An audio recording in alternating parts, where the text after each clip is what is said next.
My husband looked me in the eyes during couples therapy and said, "If I had to choose between you and my ex right now, I'd choose her." The room fell completely silent. Even our therapist didn't know what to say. I calmly picked up my coat. "Then go choose her." Later that night, my phone wouldn't stop ringing. "My name is Claire Bennett. I'm 36 years old, and until last Tuesday, I'd been married to Ethan Carter for 7 years. We'd spent 9 years together and never had children, largely because Ethan always insisted the timing wasn't right. First, he wanted us to pay off the house, then he wanted more stability at work, and after his promotion, he decided we should travel before starting a family. Every excuse sounded reasonable at the time, so I never pushed him. I believed giving him space was part of being a supportive wife. Looking back now, I can't help wondering whether he kept postponing children because some part of him had never truly pictured a future with me. 3 months earlier, Ethan suggested couples therapy. He said we'd become more like roommates than partners, sharing bills, dinners, and responsibilities while avoiding the conversations that actually mattered. I agreed because I still believed our marriage was worth saving. At first, counseling seemed to help. Ethan became more present during dinner. I stopped pretending everything was fine whenever work kept him late, and for the first time in a long while we talked honestly about resentment, affection, and the growing distance between us. Little by little, I convinced myself we were repairing something before it completely fell apart. Then came last Tuesday. We arrived for our usual evening session at Dr. Morgan's office, the same quiet room with soft lighting, framed landscape prints, and the old leather couch we'd sat on for weeks. Nothing about that evening felt unusual, until Dr. Morgan smiled gently and said, "Tonight, I'd like us to try an exercise in radical honesty." Ethan glanced at me with a nervous smile. "What does that involve?" I asked. "No judgment and no interruptions," she replied. "Each of you will say what you've been afraid to say. This room has to remain a safe place for the truth." Without thinking, I reached for Ethan's hand. He let me hold it, but his fingers stayed limp instead of holding mine back. Looking back, that should have been my first warning. Ethan spoke first. He admitted he'd been feeling disconnected for a long time and missed the excitement we once had. Somewhere along the way, he said, we'd mistaken comfort for happiness. It hurt to hear, but nothing sounded beyond saving. Every long marriage goes through difficult seasons, and I believed this was simply ours. Then Dr. Morgan asked, "If you could go back and make a different choice about your life, would you?" It sounded like a simple question, but it changed everything. Ethan's shoulders stiffened, his eyes dropped to our hands, and he slowly pulled away. "There's someone I think about sometimes," he admitted. "Who?" "My ex." I didn't need to say her name. Vanessa Hale. They had dated for 2 years before Ethan met me. She left after accepting a job across the country, ending the relationship despite Ethan wanting to try long distance. When we started dating, he was still recovering from that heartbreak. He once admitted she'd made him feel replaceable, and I spent years trying to prove he wasn't. Only later did I realize I'd been healing a wound he never intended to let close. "Vanessa moved back about a year ago," he continued. "I saw it online." "You've been following her?" I glanced toward Dr. Morgan. We agreed not to interrupt. I bit my tongue while Dr. Morgan encouraged him to continue. "She's single again. Ever since she came back, I've caught myself wondering what would have happened if she'd never left." My heart pounded so loudly I could barely hear the room around me. "Have you contacted her?" Dr. Morgan asked. After a long pause, Ethan nodded. "We've been messaging." "How long?" I asked before I could stop myself. "It started casually," he said, "just catching up about work and life." "How long?" I looked down. "A few months." Those words hit harder than anything else. For months we'd been having dinner together, talking about children and paying a therapist to help rebuild our marriage, while my husband was quietly rebuilding a connection with someone else. "Were the conversations romantic?" Dr. Morgan asked. "Not exactly." It wasn't an answer. It was a way to avoid one. Ethan finally looked at me, his eyes filling with tears. "I love you, Claire, but sometimes I wonder if I married the right person." The words landed like a punch. "When I talked to Vanessa," he continued, "I remember who I used to be. Everything felt exciting back then. With us, life feels planned, predictable. We built that life together," I whispered. "I know. You wanted that life." "I know." Dr. Morgan gently interrupted before either of us could continue. "Ethan, I need you to answer honestly. If you had to choose right now between your wife and your ex-girlfriend, what would your heart tell you?" For one hopeful second, I thought he'd refuse to answer. I expected hesitation, confusion, or at least enough respect to acknowledge everything we'd built together. Instead, he looked straight ahead and said, "I'd choose Vanessa." Even Dr. Morgan looked stunned before quickly regaining her composure. Ethan turned toward me. Claire, I stood before he could finish. 7 years of marriage and 9 years together had just been placed behind a woman who'd already walked away from him once. I picked up my coat. Then go choose her. He jumped to his feet. Wait, that's not what I meant. It is exactly what you meant. It was hypothetical. No, it was honest. He reached for my arm, but I stepped back. You looked me in the eye, in the room where we came to save our marriage, and told me you'd rather be with someone else. What exactly do you expect me to do? Beg you to change your mind? This was supposed to be a safe place for honesty. It was, I replied. Now I finally know the truth. Dr. Morgan called after me, but I was already walking out. Ethan followed me into the hallway. Claire, please don't leave. I stopped only once. You already left this marriage. You just admitted it before you packed your bags. Then I walked away. I drove straight to Mia's apartment. The moment she saw my face, she stepped aside without asking a single question. She poured me a drink and listened while I told her my marriage had fallen apart in less than an hour. Before midnight, Ethan had already left 3 desperate voicemails asking me to come home. I listened to one, switched off my phone, and spent the night staring at Mia's ceiling. What haunted me wasn't that he'd chosen Vanessa. It was how easily he had done it. 4 days later, I still hadn't gone home or answered any of his calls. Instead, I had an appointment with a divorce attorney. When someone is finally given permission to tell the absolute truth, you have to believe what they say. The next morning, I arrived early at Rachel Lawson's office. She listened quietly while I told her everything, from the therapy session to Ethan's confession and the messages with Vanessa. When I finished, she asked only one question. So your husband admitted he'd choose another woman over you? Without hesitation. Rachel nodded thoughtfully. That matters emotionally, she said. Legally, it changes very little. She walked me through the basics. We jointly owned the house, shared retirement accounts and savings, and had no prenuptial agreement. That meant a standard no-fault divorce, with the house likely being sold and our assets divided fairly. I stared at the paperwork spread across her desk. So I lose half of everything. Rachel looked at me for a long moment before sliding the retainer agreement across her desk. The law doesn't punish someone for falling out of love, she said calmly. It simply divides property fairly. You may lose half the assets, Claire, but you won't lose your dignity. That was all I needed to hear. I don't want you to feel pressured, she added. You don't have to. I signed the paperwork without another question. I lost my marriage 4 days ago. This is just making it official. The signature took only a few seconds. It was strange how 9 years together could be reduced to a single sheet of paper. The divorce papers were served that Wednesday afternoon. I expected Ethan to call first, but his mother beat him to it. How could you do this to him? She demanded. I didn't do anything to him. You filed for divorce over one conversation. I filed because my husband admitted he'd rather build a future with another woman. It was only therapy. No, therapy simply gave him permission to say what he'd been thinking all along. She insisted I was throwing away 7 years over one mistake, but I couldn't let her rewrite what had happened. Ethan didn't lose this marriage because of one sentence, I said.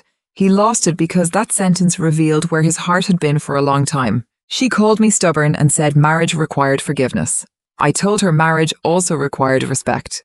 Neither of us changed the other's mind, so I ended the call, blocked her number, and put my phone away.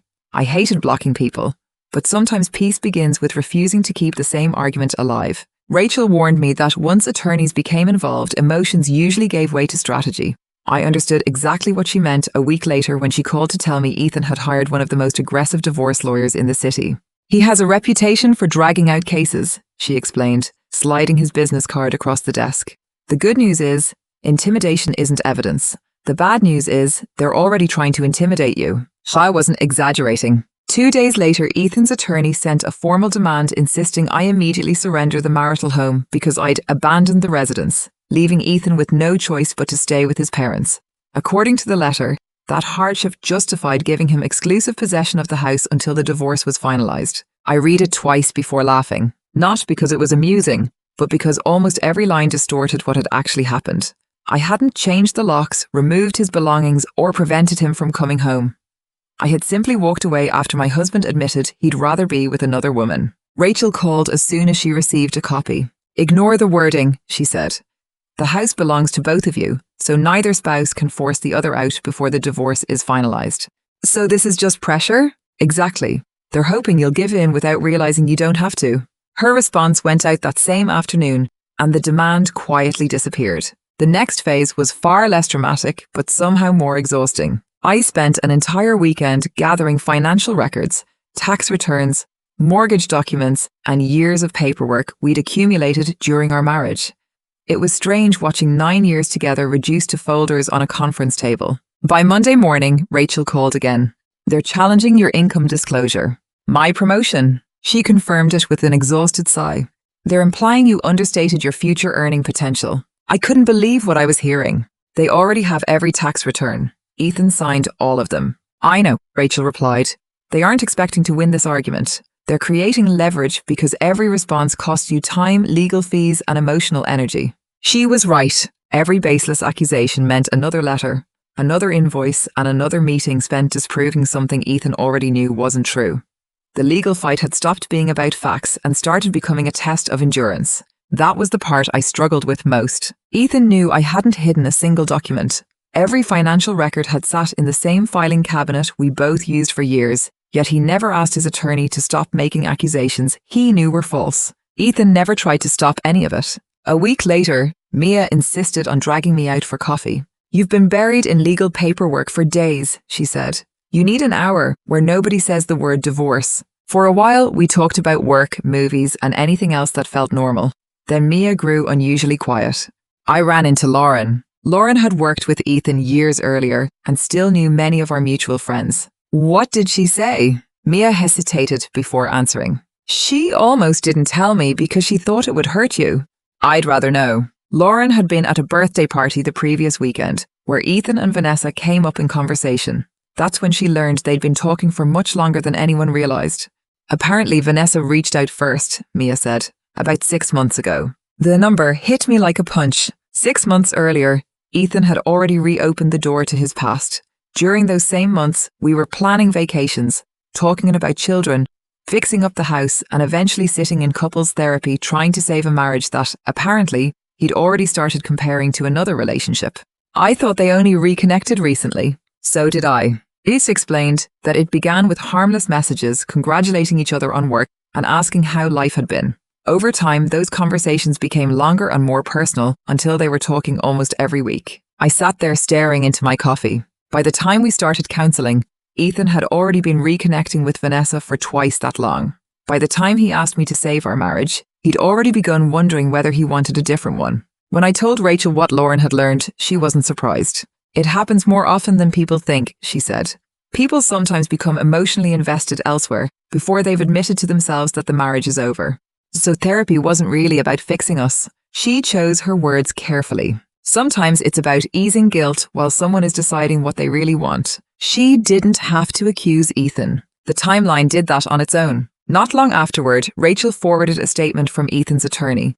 He admitted exchanging messages with Vanessa but described them as nothing more than emotionally supportive conversations between old friends. I couldn't help shaking my head. While we were paying a therapist to help us reconnect, my husband had been finding that emotional support somewhere else. The legal battle soon spilled into my workplace. Reception called to tell me my father-in-law was downstairs insisting on seeing me. I immediately asked them not to let him upstairs, and before I could even leave my office, Janice from Human Resources assured me security was already handling it. "He says it's a family emergency," she told me. "It isn't." I thought so. Security escorted him off the property, but Rachel insisted we document the incident anyway. "If his family keeps contacting you at work," she said, "it becomes part of a larger pattern." So I added another page to the growing file that already contained every unwanted call, message, and confrontation since I'd filed for divorce. Unfortunately, it didn't stop there. Ethan's younger sister somehow found several different numbers to text me from. Every message carried the same accusation in different words. I was destroying the family, Ethan still loved me, and a good wife would have fought harder. I blocked every number she used. One evening, Mia noticed me silencing another notification. "They're trying to wear you down." "I know. Is it working?" I turned my phone face down and let out a slow breath. "Everyone keeps asking why I won't fight for my marriage." Mia waited. "What nobody asks is why Ethan stopped fighting for it 6 months before I even knew there was a fight." 2 days later, Lauren called Mia with news that changed everything. "It's about Vanessa," she said. "She's been seeing someone for 4 months. I did the math immediately. While Ethan had been imagining a future with his ex, Vanessa had already built a new life with someone else. She was traveling with her boyfriend, meeting his family, and moving forward, while Ethan convinced himself there was still a chance for them. For a brief moment, I almost felt sorry for him. Then I remembered the divorce papers, the legal threats, and the relentless pressure from his family. He hadn't destroyed our marriage over a real relationship. He'd gambled it on a fantasy. By the 4th week, divorce had become part of my daily routine. My workdays were interrupted by emails from Rachel requesting signatures, responding to Ethan's attorney, or discussing another procedural issue. Heartbreak had quietly turned into paperwork. One afternoon, Rachel called with an update. The appraisal is finished. The house is worth about $485,000. I already knew what came next. So we're selling it. I'm afraid so. I thanked her, pulled into an empty parking lot, and sat there for several minutes. I wasn't grieving the house itself. I was grieving the future we'd once imagined inside it. A few days later, Mia drove me past the property while the realtor prepared it for sale. We stayed across the street, watching photographers move furniture, open curtains, and stage rooms we'd spent years making our own. You don't have to watch, Mia said softly. I think I do. It hurts seeing strangers transform our home into a listing, but it also reminded me that life keeps moving, whether we're ready or not. Not long afterward, Rachel called again. Ethan's attorney wants another extension. For what? They claim they need more time to review financial records. I sighed. They're just dragging this out, Rachel agreed. The longer the case lasts, the more pressure they can put on both sides. Every delay meant more legal bills and more uncertainty, but I refused to let exhaustion make my decisions for me. That weekend, Mia and I stopped for coffee after grocery shopping when Lauren unexpectedly joined us. I ran into Vanessa, she said after we sat down. She had no idea the divorce had become this ugly. That surprised me. She thought you and Ethan had simply separated, Lauren explained. More importantly, she made it very clear she never wanted him back. She told us Ethan had started contacting Vanessa more often after I moved out, asking whether she'd ever wondered about giving their relationship another chance. What did she say? I asked. Lauren smiled sadly. She told him she was happy with her boyfriend and wished him well. Apparently, Ethan refused to accept the answer, insisting they still had unfinished business. Vanessa finally told him she'd always care about him, but only as someone who belonged in her past. Driving home that evening, I finally understood what had never made sense. Ethan hadn't chosen the woman Vanessa had become. He'd chosen the memory of who she used to be. While he chased an idealized version of the past, he'd slowly stopped seeing the person standing beside him every day. Life continued, moving forward. Rachel called to tell me the house already had multiple offers, and because Ethan and I had both signed the listing agreement, one of them was accepted almost immediately. A few days later, Ethan asked through our attorneys if he could collect several boxes from the garage. Rachel looked at me. Any objection? I shook my head. No. The request was approved within the hour. That evening, Mia noticed how calm I seemed. I thought you'd be angrier. I was. What changed? I smiled faintly. I kept wondering if Ethan would ever realize what he'd thrown away. And now? I think he already has. Why? Because the woman he thought he wanted has already chosen someone else. Unfortunately, his family still refused to let it go. His mother continued telling relatives I'd abandoned Ethan during an emotional crisis, while his father insisted I was too proud to forgive.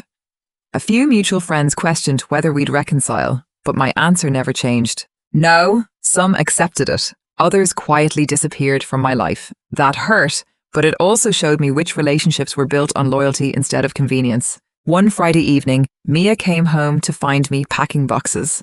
You don't even have your new apartment yet. I know. Then why pack now? I folded another blanket before answering. Because this stopped feeling like home a long time ago. She sat beside me. Are you scared? Not of being alone. Then what? I'm afraid I'll forget the good parts. Mia smiled. You won't. She was right. Our marriage wasn't a lie. There had been real love, real laughter, and real memories.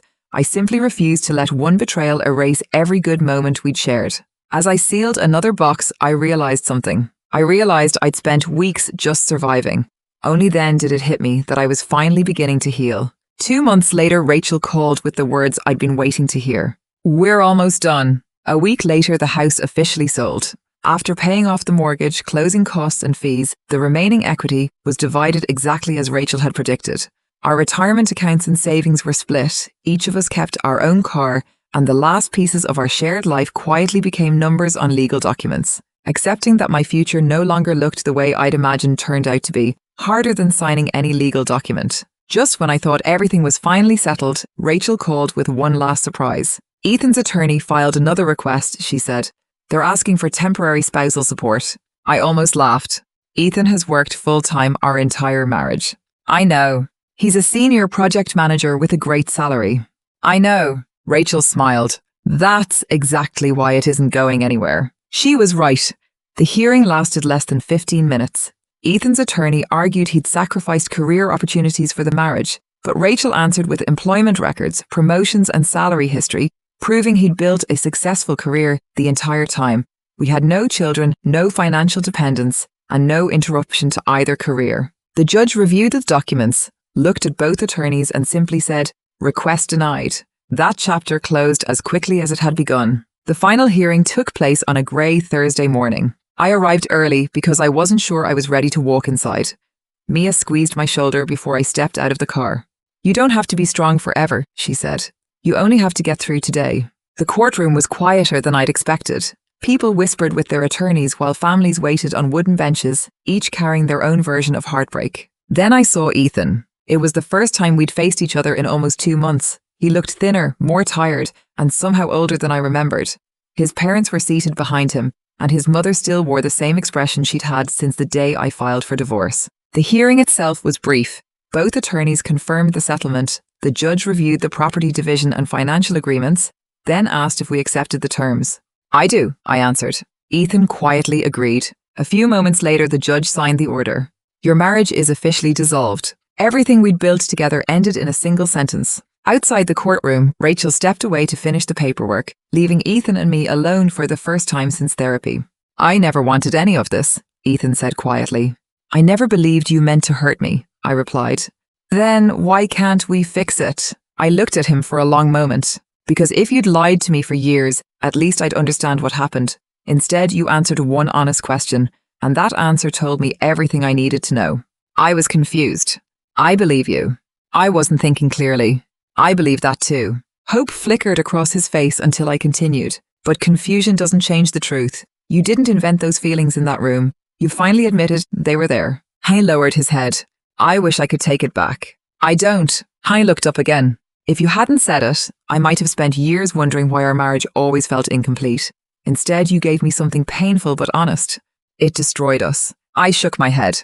"It didn't destroy us, it revealed us." For several seconds, neither of us spoke. Finally, he whispered, "I really did love you." "I know, but love isn't enough if only one person is certain." Before he could answer, his mother walked over. "I hope you're satisfied," she snapped. "You've destroyed this family." Rachel returned just in time to step beside me. "My client has nothing more to discuss." I looked at Ethan's mother one last time. I already mourned this marriage. Walking away wasn't the hardest part. Staying would have been. Rachel and I walked out together. As the courthouse doors closed behind us, sunlight hit my face, and for the first time in months, I realized I no longer felt afraid of being on my own. 3 weeks later, I carried the last box into my new apartment. It was small, but every corner belonged to me. I locked the door behind me and felt something I hadn't experienced in months. For the first time in months, I felt completely at peace. A week later, Mia arrived with the groceries and a bottle of wine. "I figured your kitchen probably isn't fully stocked yet." I laughed and invited her in. We ate pizza on the floor because my furniture hadn't arrived, and she eventually asked the question everyone else had been avoiding. "How does it feel living here?" I looked around the apartment before answering. "It feels quiet." "In a good way?" I nodded. "The silence doesn't scare me anymore. It finally gives me room to think." Life slowly settled into a routine after that. Healing didn't happen all at once. It came in small moments, like realizing I'd driven to work without replaying the therapy session, or noticing Ethan's birthday had passed without crossing my mind. Then Lauren called. "Vanessa's engaged." I leaned back in my chair.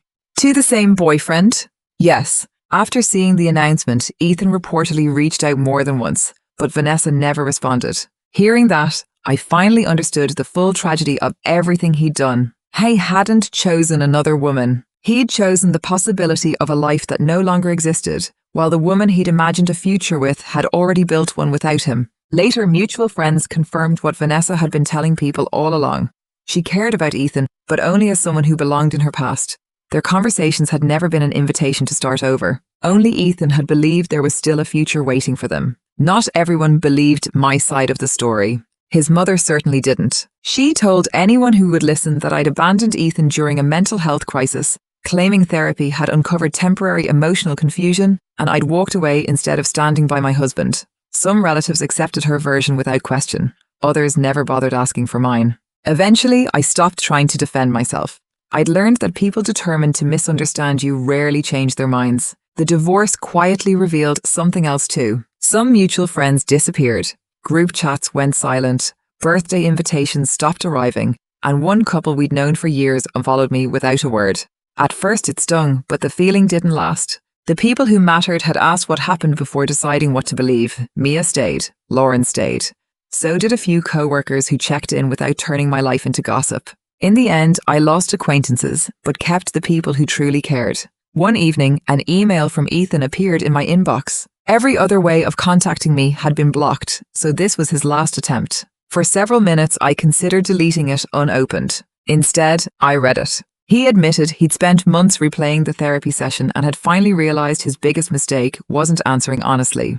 It was waiting so long to admit he no longer felt certain about our marriage. He apologized for wasting years of my life, for making me question my own worth, and for becoming the kind of husband who made me feel like second place.